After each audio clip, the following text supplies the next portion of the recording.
Hi, my name is Eden Graves, and I did my video project on vitiligo, which is an autoimmune disorder that affects the integumentary system.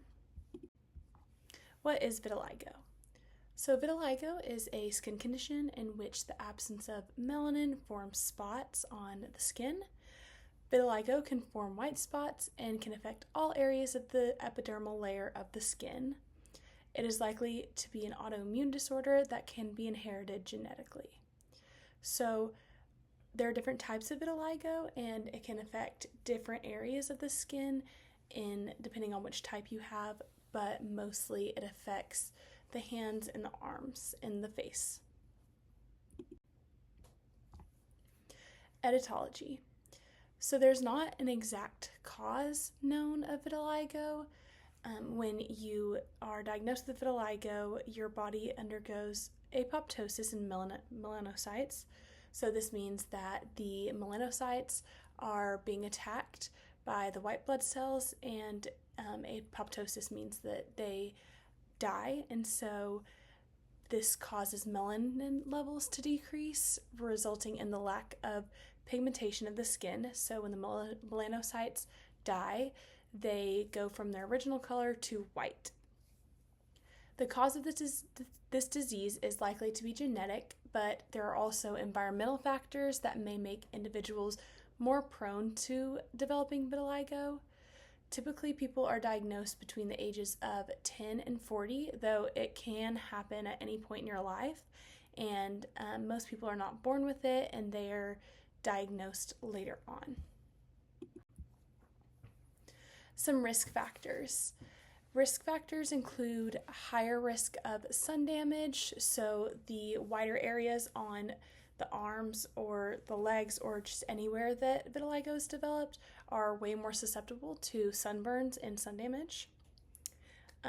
Stressful life events. So vitiligo can cause a lot of stress and anxiety about the person's looks or what they feel, and this can really develop a low sense of self-esteem. And so many people with vitiligo have a lot of comorbidities, which I'm going to get into more. Skin trauma. People with vitiligo are more susceptible to chemical damage, so it's always recommended that people with vitiligo are very cautious of what they put on their skin and what chemicals they expose themselves to, as they are more sensitive in those areas of their skin. And then, like I said, people with vitiligo are more likely to develop other comorbidities, like autoimmune disorders. About 20 to 15% of people with vitiligo also have hypothyroidism, which is another interesting fact that I learned. While there's no known cure for vitiligo, there are some cosmetic treatments that people undergo. These have been shown to damage the skin, especially because with vitiligo you do have more sensitive skin. And many do not seek treatment and learn to live with the disease. Many embrace it and just allow it to not become a factor that causes them anxiety.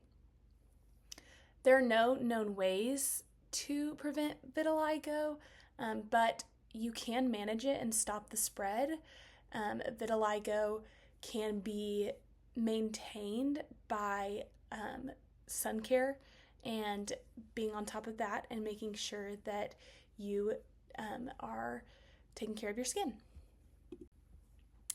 And then some interesting facts I found was that you can develop vitiligo at any point before you're 40 and even after you're 40 in some rare cases. I thought it was an early onset disease that you were born with, but I thought that was very interesting.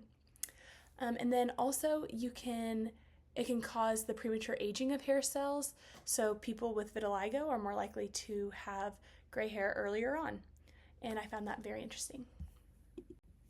And then these are my works I did. Thank you.